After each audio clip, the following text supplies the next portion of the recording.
and putting it in big, very viewable text and font. And I think that made sense to me. So it's like you don't have to hide everything you've done, but you have to ask yourself, what is the purpose of what you're saying? And if the purpose is to create this false impression, then you know the answer. The purpose is to build credibility, give the context, and that has helped.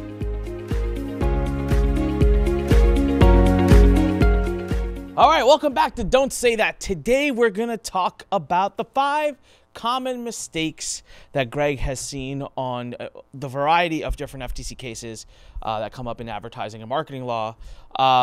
We obviously know that there's a lot more, but we're going to focus on the 5 key focus ones, all right? Now, boom, don'tsaythat.com. Remember, the book is launching mid-Feb, but even more important right now, the Compliance Summit is live. The seats are selling. We are going to be end of March right here in Washington, D.C., 3 days live with yours truly and with Greg and with other amazing people talking compliance. All right, now here's the interesting thing about this event.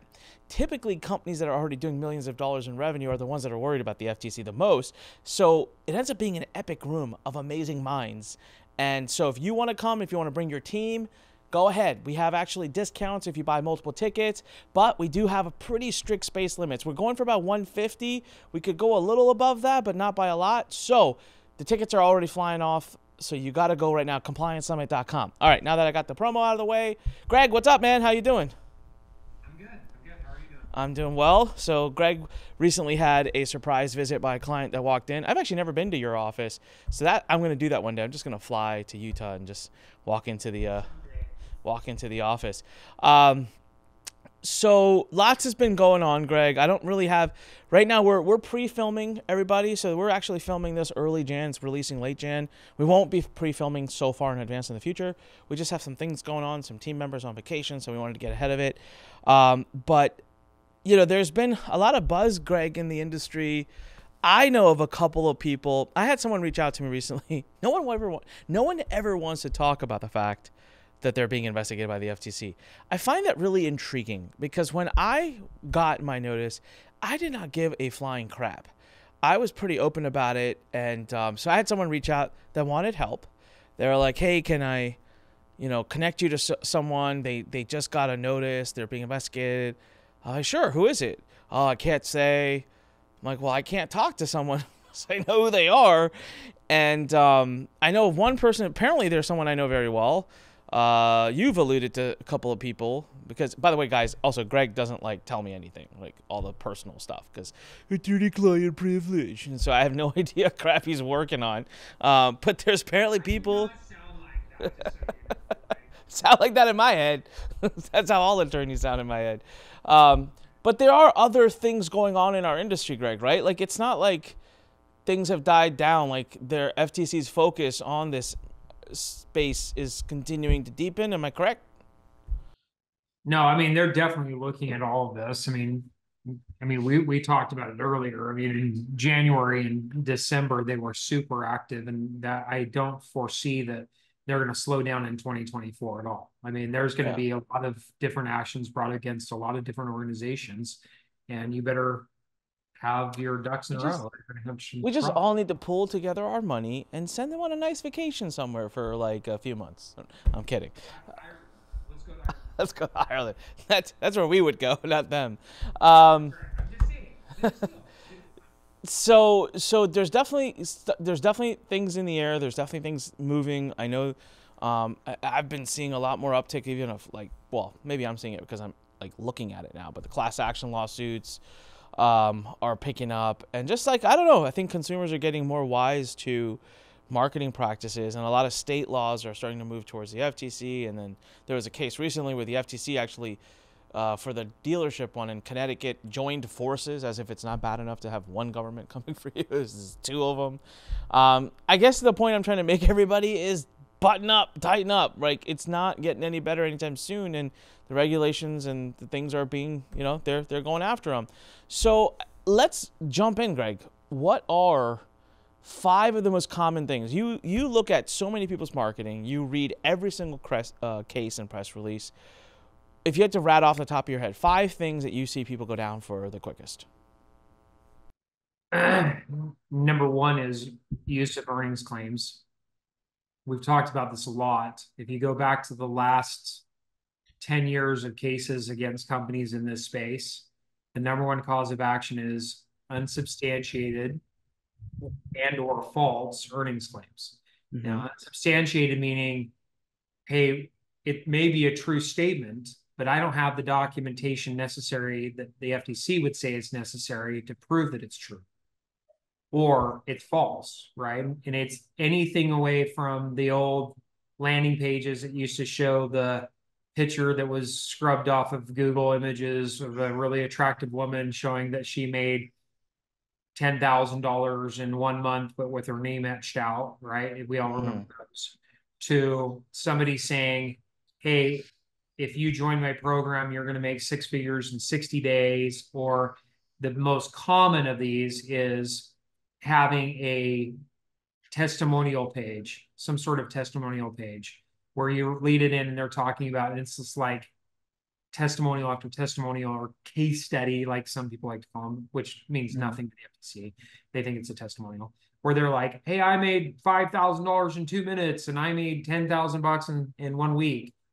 That seems to be the number one reason why companies come under the auspice of the FTC or other regulatory bodies, is they make these egregious or really large, strong claims. And in doing so, it draws the attention of the commission. And once they have your attention, or that you have their attention, they start to pinprick everything else. But I would say the number one thing is earnings claims, either express, meaning you join this product or service and you're going to make 6 figures in 6 weeks, or implied, look at Bill and all these testimonials that have made hundreds of thousands of dollars. Be like them if you join our service. So I would say that's the number one for sure. That's and you said unsubstantiated, but what was interesting to me as we've went through review and as I've learned more from you, even if it is substantiated, doesn't necessarily mean you can just throw it around and use it everywhere. So I have had a couple years where I've made millions upon millions, but obviously not the last 1 or 2 years. We were dealing with the FTC. Our business was slowed down a lot. And for me to go out and say, here's how I make $4 million a year, and I have the tax proof, the screenshots and everything, talk about that, because that also is not kosher. You can't say that, which sucks. And a lot of people have issues with that. They get upset about it because they say, well, it's true. If it's true, why can't I say it? So let's talk a little bit about that. There are 4 primary elements you should have whenever using somebody else, yourself or somebody else's success, right? The number one is, if it's somebody else, you have a proper release and authorization to use that statement. And hopefully it's an affidavit or something that says on penalty of perjury that they admit or they agree that the information I'm providing is true and accurate. Number 2 is whatever the claim is, whether it's they flipped a house for $60,000 profit, or they are affiliate marketing guru and they've made $1 million as affiliate market, whatever it is. You need to make sure that you have the documentation necessary to support that claim. If the only thing you're getting is you're scrubbing off Trustpilot or Facebook, hey, this person posted this on this page, and then you put it on your website, there's no documentation. The fact that they posted that, I'm going to let you know a little secret. Not everything on the internet is true. I know. No. I know. No. Right. So the FTC looks at that too, right? So somebody posts it because they want to look really good. They've got their 10-year-old picture on MySpace or whatever. They want to impress people. I don't know, whatever. But they say a statement on Facebook or on Trustpilot because they want everybody to think they're the bomb, right? They're lit. They've done it. But in actuality, they're an influencer that's fake, right? There's nothing behind it. They're broke. So in order to show that what the statement is true, you'd have to go to that person and get the documentation, which would be external from what their statement was, to prove that what they said independently was true, like having an analysis or an auditor go through that and verify, hey, this statement is true because of X, Y, and Z, which is independent from what they said. I've looked at the statements, I've looked at the checks, I've looked at the credit card statements or whatever it is, and I can show independently that is a true statement. Now, that's number two. Number three is the statement has to be typical. It can't just be one of those things where it's like, hey, here's Bill who made $1 million. We can prove that he did, but you know what? Nobody before or after has ever done what Bill did. So by using Bill as an example, we're trying to portray to the world that this is the typical result that you're going to get if you join our product and service. When Bill isn't typical, he's atypical, he's an outlier, right? So when you're using, and I don't recommend monetary claims, just so you know, I know we talk about that, but I don't recommend. But if you are, the clients that do it the best are the ones that are like, hey, listen, let me show you how you can promote this product or service. And then they have somebody that they share an example that made a few $100 to $1,000. And then it's like, this is how it works. And it still knocks it out of the park. But if you're going to use it, say, forget it, Greg, I don't care what you say. I want to use earnings representations in my stuff. And I want to, it's true. So I want to use it. Then use something that's typical to what the other customer's experience is. If you sell a product and you know, because of the data analysis or surveys that you're doing, that most clients that come into your door make 10 grand doing what you're doing, and you've got the documentation for every testimonial that I've said that's independent, and you've done surveys and you've reached out to people and you try to figure out what's going on, then maybe you can say that, but it has to be something that the typical experience of the customer should expect to have. That customer should expect that. But then after you've done all that, and my ghost is back. I know they moved.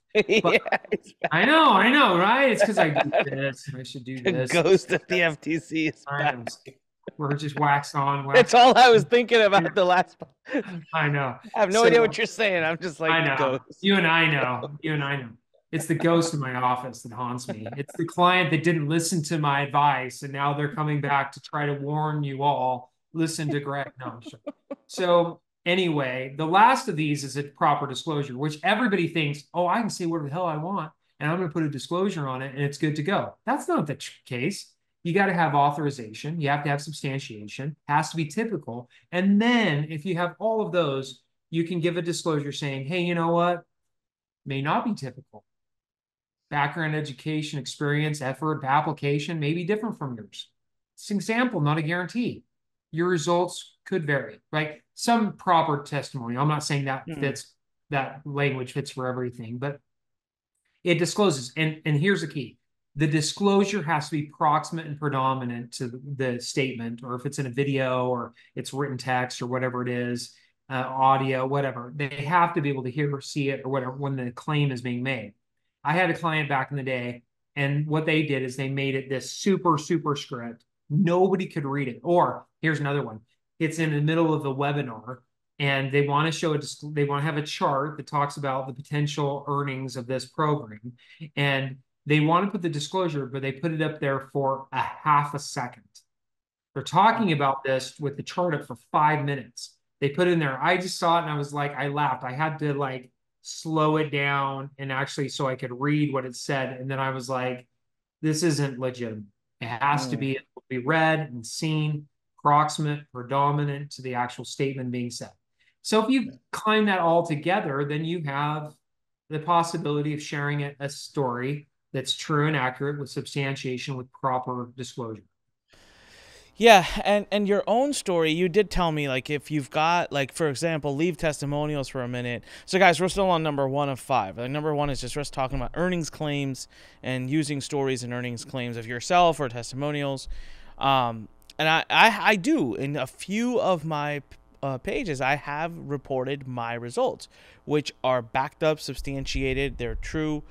But what I really liked, Greg, that you shared and taught me that I want to share with everybody is I'm definitely not using those numbers to say that anyone else is going to have those results. As a matter of fact, that wasn't even the purpose of using the numbers. The purpose of using the numbers was to express my credibility in that subject.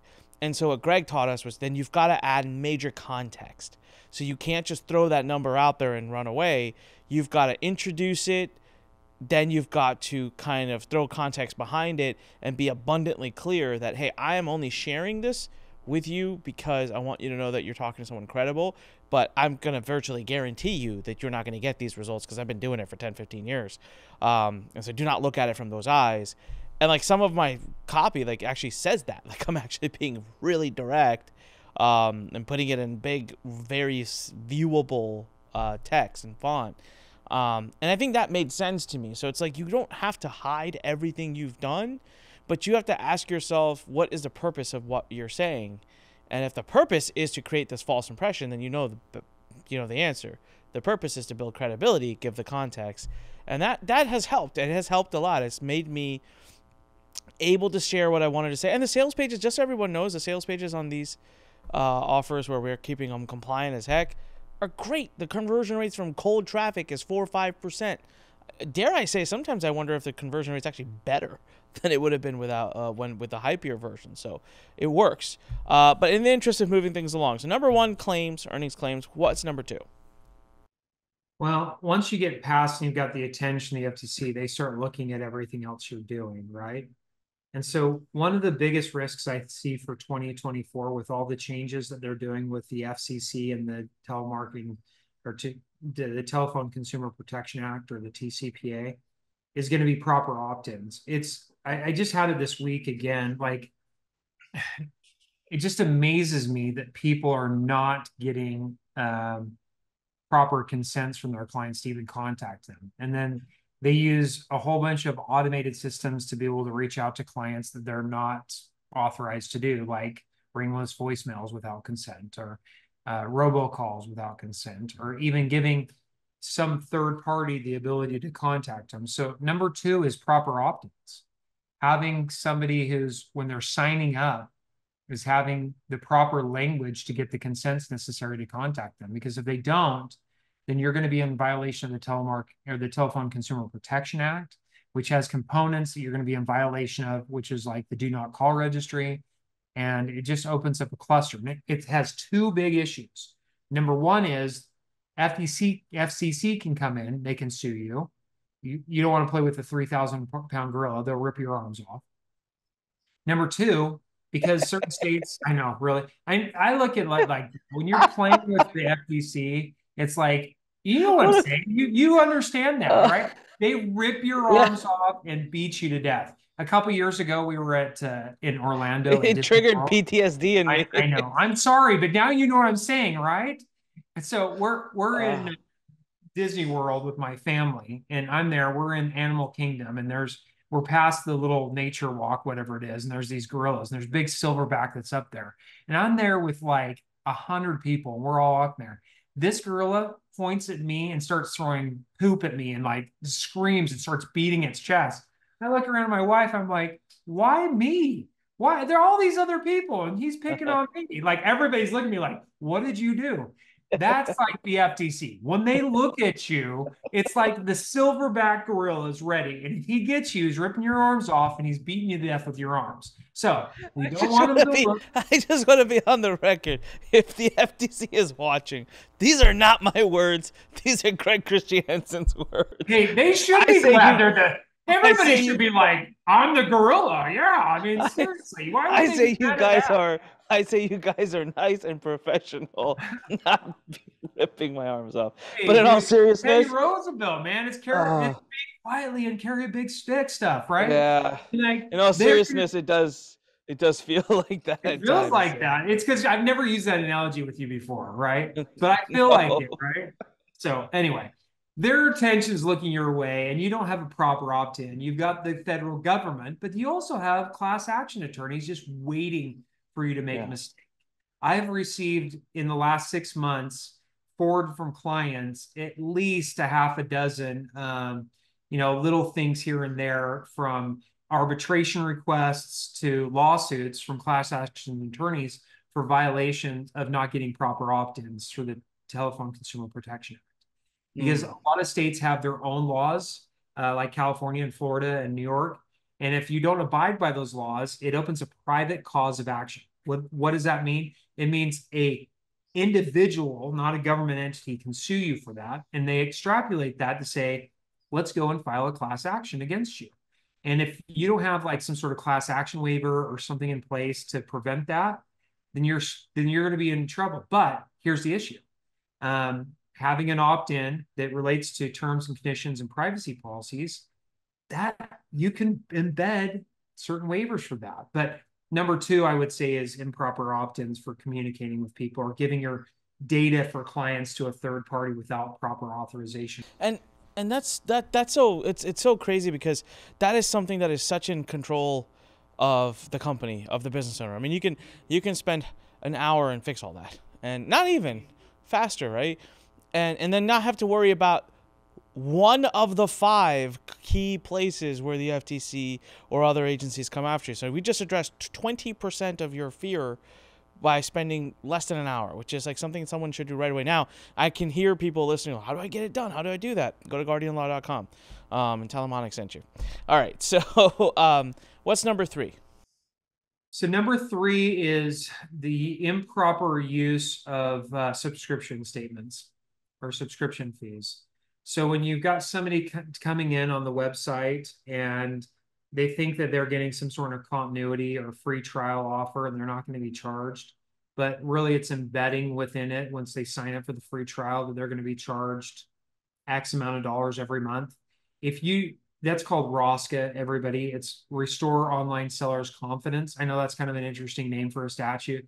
And the Congress is getting together and like, I don't know, Bill, what should we name this? I don't know. Let's restore online sellers' confidence. Okay, let's do that. Let's call it ROSCA. Anyway, so that's the name of it. That I don't know why I have a redneck. I love rednecks, just so you know. So this is for all you rednecks. I love you.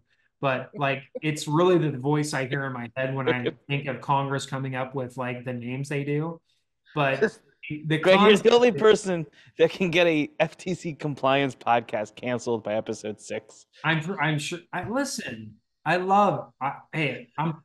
My family's from Alabama, Mississippi, right? Okay. All right.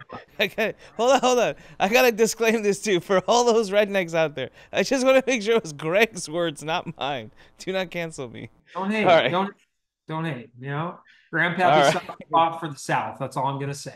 So, yeah. All right. So let's talk about ROSCA. Since you and I started working together, I've actually only seen one case where ROSCA was a big thing, where the recurring stuff. Is it active? Like I'm seeing a lot of telesales. Like it's like telesales. Like did they like clean up the ROSCA side and are like taking a break on it? No, what they're doing is, if you even look at the Wealth Press case, and that's the one you're looking at, right? Yeah, that was the one. Yeah. Very, very first thing they were talking about is earnings claims, unsubstantiated and false earnings claims. That's what got their attention. But then when they do, when they do the investigation, it's over. Yeah. They start picking through the poo of everything else. Yeah. So my guess is when they were working with Wealth Press, they didn't originally look at it for ROSCA, but when they got the information back on the discovery side of the CID, that they were like, wow, they're not giving proper disclosures on this at all. Well, even mine. So they came for us based off statements made in webinars. And at that time, didn't even sound like they knew that there's a telesales operation. But as part of the CID, that gets revealed. And then you could tell at 30 or 40% of the way through the case, it was like, ooh. And like the whole shift. Like they all of a sudden didn't even care about the substantiations as much. We weren't asking. They were just like, bam. Give us everything you've got on your telesales stuff. And that's where the case ended up being as well. Because we've talked about this before, but there's easier reach laws that they can utilize right now. All right, so we've gone through earnings claims. We've gone through proper, just proper terms and allowances given when you get an opt-in. When you say opt-in, Greg, by the way, I think opt-in as a marketer, I just think an email opt-in. But you're talking about just across the board, like if they give you their phone number, email, any form, and you're going to reach out to them. Yeah, anytime the customer is authorizing you to contact them in any medium. I call that an opt-in language. Okay. And then number 3 is ROSCA, recurring. So what's number 4? Subscriptions on that. Number 4 on this is going to be what I call selectivity, qualification. So this is the response case that was settled in May. So that case was a $1.3 billion case when it started. But through litigation, everything else, and the U.S. Supreme Court ruling and AMG Capital Management, that case dropped from 1.3 billion to the end. It was like $50 million in telemarketing sales. That's what it came down to. But the violation that they were really arguing about under the TSR, the telemarketing sales rule, which is Section 19 of the FTC Act, so you go look it up, what they were really looking at for that was a misrepresentation based upon a qualification or selectivity. So when Response, which was a real estate company that taught individuals how to invest in real estate, when they were selling to people over the telephone or in person, they would say, hey, we don't work with everybody. We need to make sure that you meet certain criteria. And the criteria was that they wanted you to go through and explain that you were in a financial position to be able to invest in real estate. The FTC argued that the reason they were asking that had nothing to do about that. They were trying to find out if they had money, and if they had money, they would sell to everybody. Response's position was, no, not true. We wanted to ask them that question because if they're limited, like, come on, FTC, you got this last dollar rule that says we can't sell somebody without money, but then we're getting in trouble for asking them about if they have money. So there was some argument about that. And they really said, well, we're asking them because if you get into real estate and you don't have money to invest in real estate, then really it's kind of an ineffective exercise, right? I mean, you're paying for education and training, but you can't actually invest in the underlying product that you're trying to learn about. And so I don't know how that argument was going to wind down because they settled before they went to the 5-week trial that was scheduled in May of last year. So I kind of liked the arguments. I would have loved to have seen that litigated out. But the main issue was this qualification or selectivity. Like, you got to meet certain qualifications in order to participate within our program. Now, assuming Response was right, and that whatever they said was right, and that they would approve that at court, there are so many companies that are out there that do not use it correctly. Oftentimes, I'll see clients that will say, like, hey, we need to have an interview. I need to interview you to make sure that you qualify for the program we're offering. And it's not for everybody. We have limited capacity. We got to make sure that you are fit our mold. And if you don't, and you need to convince me of it, then we won't let you purchase. When it's all a game, it's false scarcity, it's false selectivity. You're creating an impression that they have to be hired by you and they have to do well, or they can't do the course. When in fact, as long as they have money and they buy, you're going to sell it to them. You know, as long as they can pay for it, they want to, you're going to sell it to them. So the FTC doesn't like that because it creates a false sense of urgency that's based upon a misrepresentation. That's the whole idea under Section 5 of the Federal Trade Commission Act, which is deceptive advertising practices. And they think having some sort of selectivity, it does that. It creates false. We had a page. I remember we went back and forth. Now, of course, this was during the investigation, so like the eyes were even more on me. But we were running an event called Expert Summit. I still hold to the fact that you did have to qualify to come because we were looking at some metrics. You had to have X amount of revenue. You had to have you had to been in business for X amount of time. You had to be a certain type of business. There was only 3 types that were allowed to come. And so on the sales page, we had a little button that said, apply now. And immediately you caught that and said, I don't like it, change it. And I was like, well, but they are applying, and there is some rules about how you come in. And you asked me 2 questions, I remember, which made me go, oh, wow, okay. You're like, number 1, are you confirming? Like, are you making them prove to you? Yeah, like, so sure, they have to have $500,000 a year in revenue, but are you taking my word for it, or are you making them prove it? And I was like, no, we're taking their word for it. You're like, all right, great. Then it doesn't be someone could just lie and get in, and you're not really qualifying them. Like, all right, interesting. And number 2 was, crap, I forgot number 2. But basically, number 2 was, so we were talking about coming to, yeah, well, and we were turning. Yeah, we were turning down quite a few. Wasn't the problem, but I think it was, if they're applying, then are we substantiating and confirming? And so I think in the end we went back. If I remember, this was a huge thing, and we simply changed it to request free seat, and it was fine. There was like a lick of no difference to the conversions, and it worked great. And nobody's ever even noticed it. Or the false qualification, selectivity, as you call it, I see it everywhere. It's rampant in our space. It's just rampant.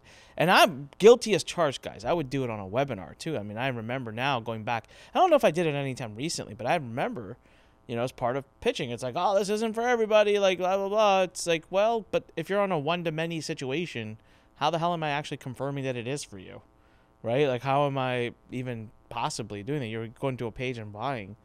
So, all right, number 5. What's the 5th most commonly seen takedown? Bonus stacking. Like You value love stack. this one. This is your nemesis, bonus stacking. Ah, but I it's know. so fun I and it know. makes things so vibrant. I know. All But right, this so value stacking, like this this is the bonus is whole worth thing with $4,000. this is the whole thing with like the hidden fees stuff that they don't like in this new cars rule that they've got. Like it's the whole idea that you're creating an impression that the value of something is so much more than it actually is, right? Yeah. And I just had it again this week. I was going through a bonus section because, every landing page or every webinar, and they go through and they're like, so how much are you going to get? This regular, this goes for $10,000, but today we would sell this for this, but we're not even selling it for that. We're going to sell it for this. And no, we're not. We're going to discount it to $99 and sign up today, whatever it is, right? The key is on this is transparency. If you truly have sold that product and service for $10,000, there's nothing wrong to saying, hey, we used to offer this for $10,000, but if you buy today, we can sell it for $1,000. Nothing wrong. The problem with most bonus stacking is they're just, Bill, what should we make this price today? And they're like, I don't know, $10,000. And then they're like, we've never sold it for $10,000. Never been offered for $5,000. And it's a misrepresentation. It's like a false. And you may say, I get this all the time on it. Well, they do that all the time in the retail world. I mean, I go into, Macy's or, Kohl's or, Dillard's, and they say, hey, this is worth $200, but today it's 50% off. Why can't I say that? Because they've sold that shirt first, probably for $200. Number two is they're not in the same space you are, right? They're not looking at Dillard's and Macy's and Nordstrom's like they're looking at you. There's just more scrutiny for these type of offers than there is for a retail offer. So and well, it makes sense. I don't know why it is that when you say it the way you say it, it makes it sound so bad.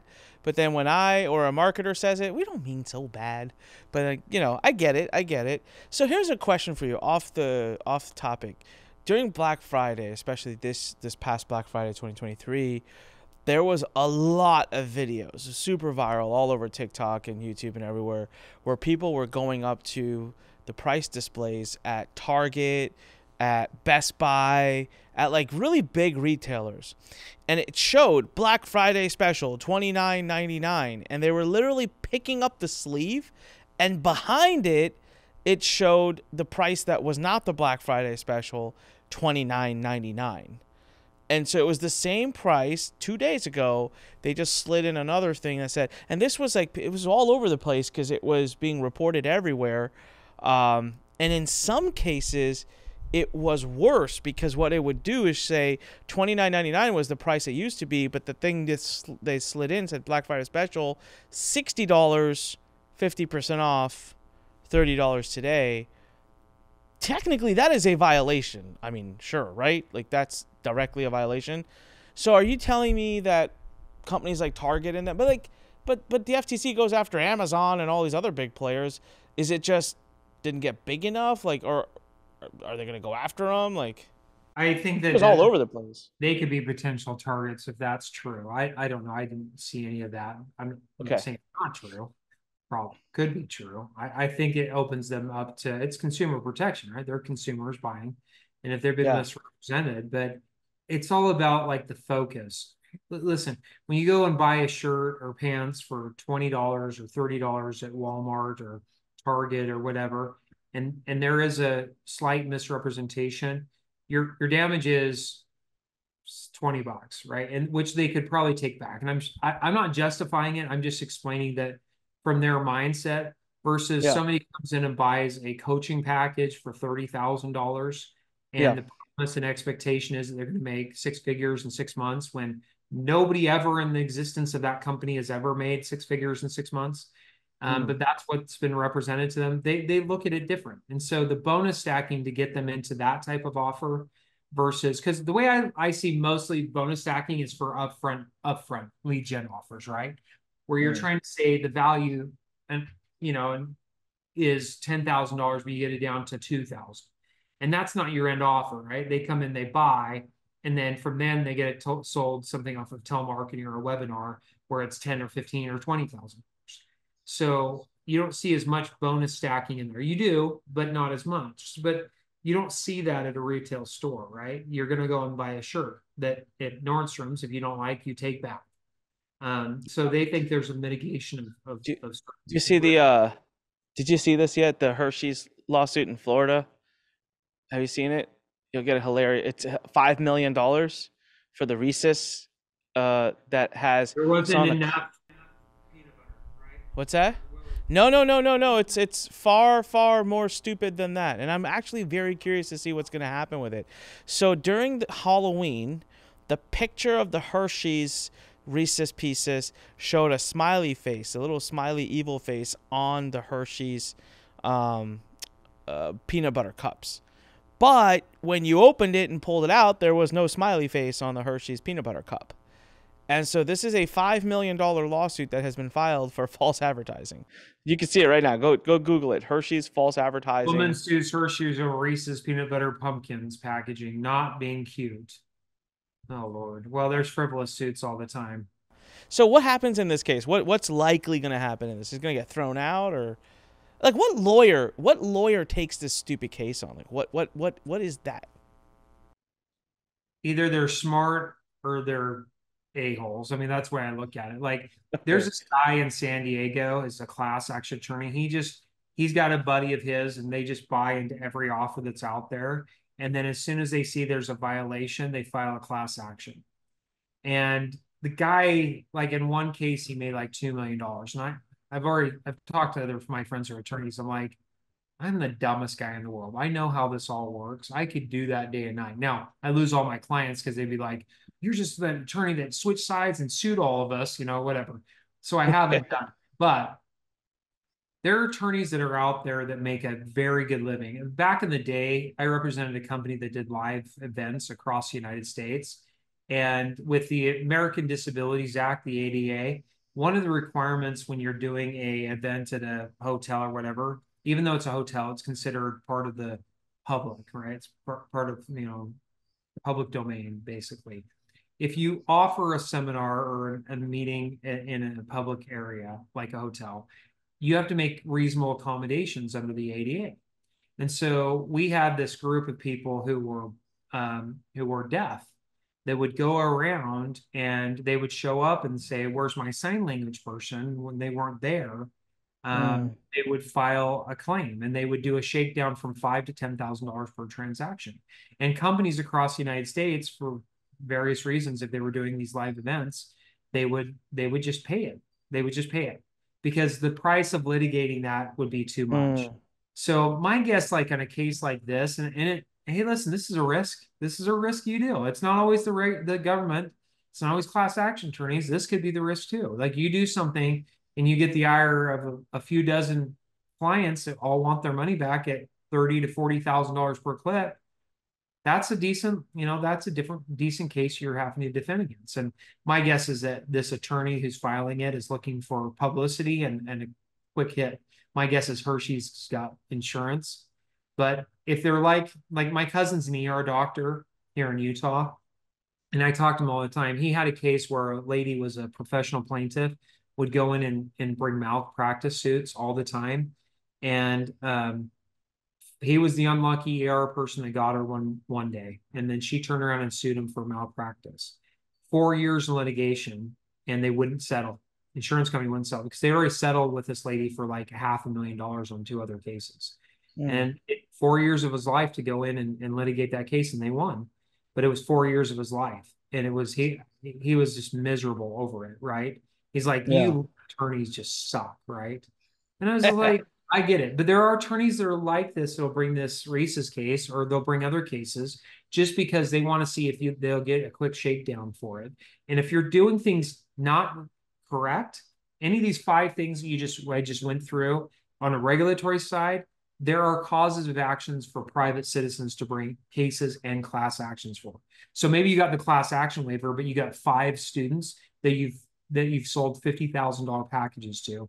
So they come after you and they're like, hey, let's litigate this. And they don't want just the $250,000 that they've received. They want all their other losses and punitive damages. So now they're asking for $5 million over $250,000 worth of sales. And you got to deal with this BS. Well, any of these things that I've just mentioned, that could be a civil suit you're dealing with as well. And it's just, I'm like my cousin, like after 4 years, you're just like, even though they won, it was horrible. So this takes you. Big part of why I settled too, right, with the FTC. And like I, at one point, was pretty upset about some of the things. Didn't feel like it was. I didn't always feel like it was the most fair process or whatever. Yeah. And I remember you and Michael both called me and you had like that intervention where you're like, look, you got to calm down, Kemosabe, and let's settle this thing, because the alternate is multi-years, multi-millions, pain, can't move on, can't go to do what you're doing. So I think the exact thing I might have said is, I would love to take your money and litigate the hell out of this case. But at the end of the day, you might pay me a lot of money and then still have to pay the FTC. And not saying you would, because I don't know, I had some good arguments, right? But say we lost, right? And then you pay all this money for attorney's fees and then you still have to pay. I'd rather try to figure it out. If we couldn't, dude, let's go to war. Like, let's go to war. But oftentimes when that 5,000-pound gorilla is there and we're looking to rip your arms off, it's like, do you do that? There are people like the guy, from Grand Canyon University, after they got sued, was like, hey, we're going to war, right? Okay. But at the end of the day, let's watch that. Let's see what happens in the next 2 years with that case and see whether or not they litigate it forever or if they settle. But you make a business decision is what you do. Yeah, and a lot of times it can be emotional. I was so if anyone's not watched episode number 1 of Don't Say That podcast, I go through my story. It's about a 50-minute long episode, and I tell you the whole thing from start to finish, how it went. And what I say in that, and I stand by, is for you or me or anyone being investigated by the FTC or sued, it's a huge thing. It's the biggest thing in your life at that time. And I got my notice 3 weeks after my first child was born, and it's still in my mind sometimes the biggest thing, because it's just such a, to use as an analogy, 3,000 or 5,000 pound gorilla. But on the other side, on the FTC side, it's just one of many things. It's just business as usual, right? And so that's what makes the 3,000 pound gorilla, is because they're not in a rush. They've got unlimited resources, bandwidth, time, energy. And you, on the other hand, are fighting to survive and fighting to protect your business and worrying about your reputation and worrying about the investigation and spending all that money on legal fees. So anyways, we understand why people settle. Greg, I've taken enough of your time. It's been a great episode, guys. Remember the 5, okay? Go back, listen again, store it. And of course, if you want even more and you want the full shebang, the book has a lot. We have an academy, but go to don'tsaythat.com and grab the book. And then also, of course, see us at the Compliance Summit. Go to compliancesummit.com. Everything is in the show notes as well, the links and all. Go to don'tsaythat.com, and all the links will be there. But get your tickets to Compliance Summit. Let other people know about the Compliance Summit, because it's going to sell out. That's a guarantee. The last one we sold out. The first time, the beta one that we ran, we had about 60 people. It was like 12 days that the tickets were gone. So I'm not creating false scarcity. We have physical limitations to the room. I'm going to find out from the day that we're filming this. I'm going in 3 days to visit the hotel. So whatever they tell me I can seat and take, that's how many tickets we'll sell. ComplianceSummit.com. Greg, as always, thank you, my friend. Have a great day, great weekend. And, talk to you guys later. And to the ghost behind you that keeps sitting in that chair, Have a great time as well. See you later. We'll see All you. right, guys. Bye.